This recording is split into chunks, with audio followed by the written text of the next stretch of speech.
Hi, welcome back to my channel. Today I'm going to do something a little bit different because we're getting to the end of the year. As you know, this is a writing advice and author tube channel. It isn't booktube. I don't really do book reviews, so I'm not going to do that again today, but I am going to talk about my 3 favourite books that I've read this year. These books weren't all published this year, it's just what order I read them in, and I thought I'd talk a little bit about why I enjoyed them rather than actually just reviewing the books. The first book is The Bear and the Nightingale by Aryan, and this is the first book in her Winter Night trilogy, and it was her debut novel as well, and it came out originally in 2017. And over the last few years I've heard the name crop up now and again and kept thinking, oh, I must look into it, I'll get around to it. And earlier this year I finally read the first book and absolutely fell in love with it. It was amazing. Growing up, I read a lot of myths and legends, whether it was Roman or Greek or, tales of King Arthur, and it has a kind of mythology feel to it. And then I basically went through the school and then the local library, their entire myths and legends section. I just kind of devoured every book in it, whether it was Russian folklore or African folklore or Eastern European folklore. I read everything. So reading this story really kind of took me back to my childhood in some way, because it's described as historical fantasy because it blends real world events from medieval Russia with some fantastical elements that she's combined. And she's set it in a period where the church is on the rise and its power, and of course there's lots of folklore and traditions and things that people do, and there's this battle between those two forces within the story. The story is focused around a young woman who basically stands on the threshold of the two worlds.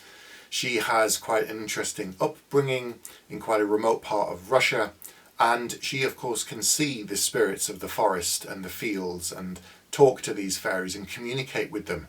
And of course, with the rise of Orthodox Christianity, there's fear of her being a witch or cursed or communing with the devil. And in the midst of all of this, there are world events that are taking place which are based upon actual events during that period, and certain places and names and people I recognised. So there's this great blending of fact and fiction, which must have been a real challenge, because she could have just taken the story completely off in a totally different direction, but instead she's told the story by dancing between the raindrops of actual historical events. And that's obviously been a massive challenge for her, and for a debut it's absolutely remarkable. So I loved this first book and I was so pleased by it and had so much fun enjoying it that I've read the entire trilogy this year. There's just something about it, something really captured my imagination, and I absolutely fell in love with the world that she's created and these characters. The story is harsh sometimes, it's cruel, there's quite a lot of brutality in it against her and some of the other characters, but the landscape too reflects the people who are tough and enduring and are kind of on this cusp of fighting between the old ways and tradition and stepping forward into the new world, I guess, with Christianity and the rise of the power of the church. So there's lots of layers to this book, and it's really, really interesting and a fantastic, enjoyable adventure as well. So I definitely recommend checking out The Bear and the Nightingale by Aryan. The second book that I really enjoyed this year that's in my top 3 is The Black-Tongued Thief by Christopher Buehlman. Now, it's a name that's quite new to me because I don't read a lot of horror, and he's mostly well known in that arena. So this is his first fantasy novel. He originally signed with Gollancz back in 2019, and the book came out this year, actually in 2021, a few months ago, and I picked it up about a month ago and finally read it in the last couple of weeks. And straight away it's gone into one of my top 3 reads of the year, because he has an incredibly unique voice. The story is told from first person of the main character called Kinch, and so we see the world through his eyes. And this character is a thief, and you might think, oh, well, we've seen it all before. The character himself is very, very laid. There's lots of things going on. The world building is some of the best that I've seen in a long time. There are lots of layers to the world, and in the front of the book there's a map with all the different countries, like many other books I've read in the past. But the difference with this is that every single country has a very, very distinct look and feel. The people have different languages or customs or clothes or dress, and it's all done in a very distinct way and communicated very, very simply. Other books might be 700, 800, 1200 pages for this one novel to describe these things, but because we're seeing them through the main character's point of view, he can kind of do a very kind of shorthand thing. He doesn't need to explain it. He knows what these people are like.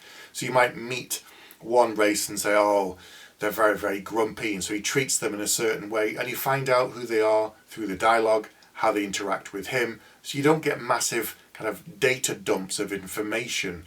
And it's a great adventure story, but there's so many more layers to this. I don't really want to spoil it.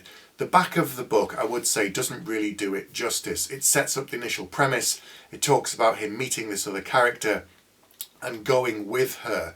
But it's actually not really about that at all. It's not about the adventure. It's not about someone going and fighting monsters, even though there is some of that in this book. This is a kind of book that you should read and savour. I've got a huge TBR pile of books I really want to read, and I'm always trying to get through a book and get on to the next one. With this one, I made myself slow down and savour it and just kind of enjoy the language, because he breaks a lot of the rules. He plays with the form. He has poems. He has mythology in there. He has snippets of things that kind of inserted.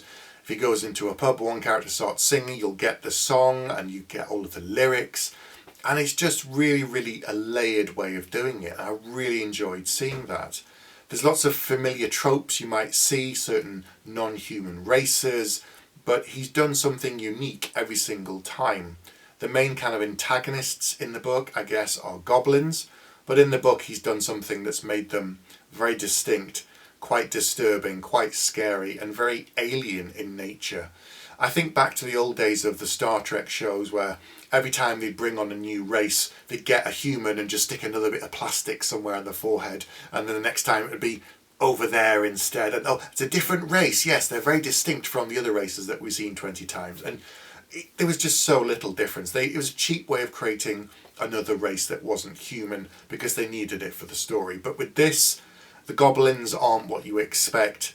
They're not human. They're very, very alien and very, very different. The magic in the world is interesting. There's monsters that I don't really want to talk about too much because it would spoil them. There's things to do with loyalty. There's guilds because the main character is part of a thieves guild. There's so much stuff in this, and it's only about 440 pages or so. It's absolutely packed with stuff. So it's a kind of book you should read, savour, enjoy the language, because he's absolutely fantastic as a storyteller. And given that one of his other hobbies is going around and being in a Renaissance fair and telling stories and doing all that kind of thing, it absolutely makes sense to me. So this book was funny as well. It's got a great sense of humour. The characters are all really distinct and interesting. There's the main one, Kinch. There's his kind of friend, Norrigal. There's Galva, who goes with him on the quest.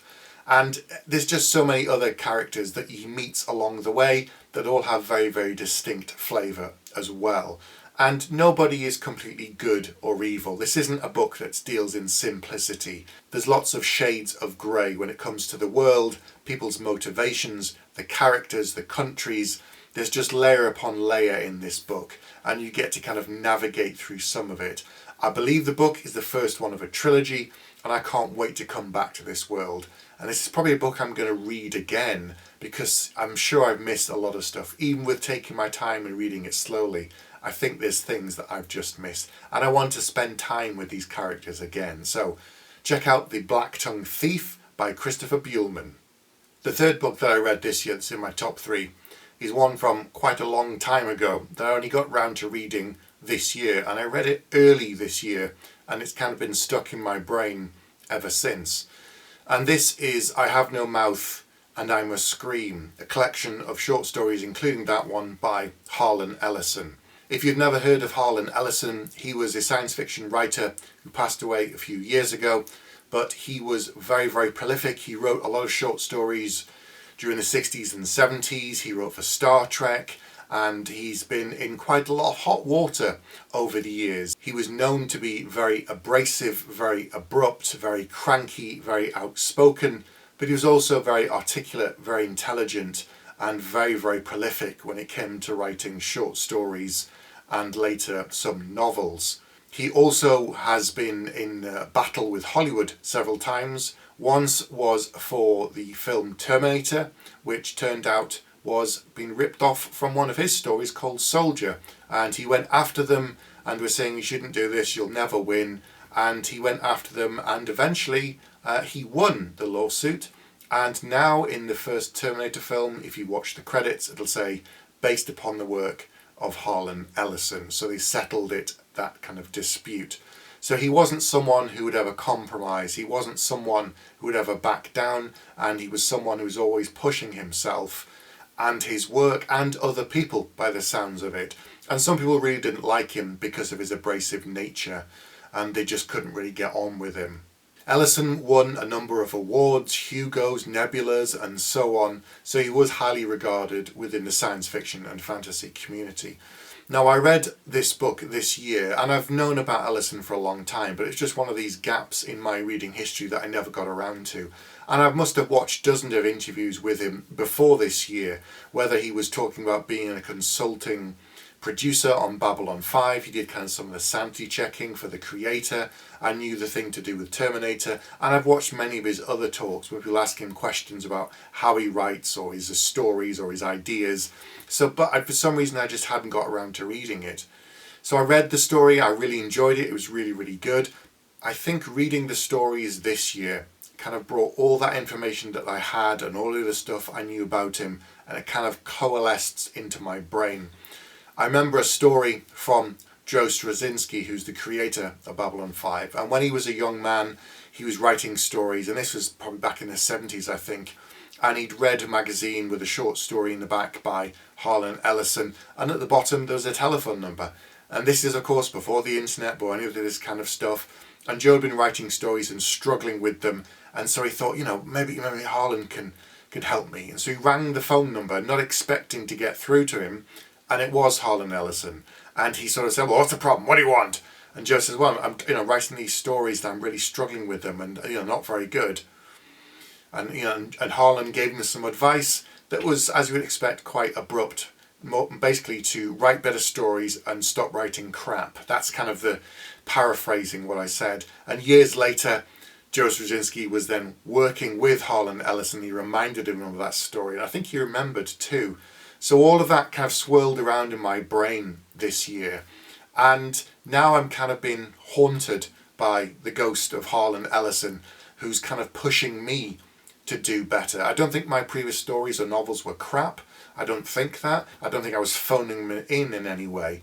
But I've got this voice in the back of my head now that's telling me to push, to try harder, to experiment, to do something different. I did something completely different with The Coward, something I'd never done before. The way I approached the novel, the way I wrote it was very different. The novel that I've done after that, The Warrior, is very different. And then the new series that I've done, the first book, which probably we won't hear any news about that until next year, is probably the most challenging novel I've ever done. And I've got Ellison, kind of this little voice, this Jiminy Cricket on my shoulder, telling me to go harder, write faster, do better, do something different, try something, experiment. And he's kind of driving me forward. So now I'm being kind of haunted by him, but in a good way. And I think I need that. I need someone to push me. And so even from way beyond the grave, he's challenging me to be a better writer. And so I thank him for that, and thank him for being the voice in my head. And it's a very distinct voice. If you've ever seen any interviews with him, then you'll recognize it. So yeah, that's my third top read of the year. As I go forward into 2022, I've got a stack of books I'm going to be tackling. I've got lots of new books to write, and I'm sure I'll get some books for Christmas. So I hope you've all had a good 2021, or at least you managed to get through it without too many hardships, because it's been a tough time for all of us. So I'll be back soon, and I'll see you next time.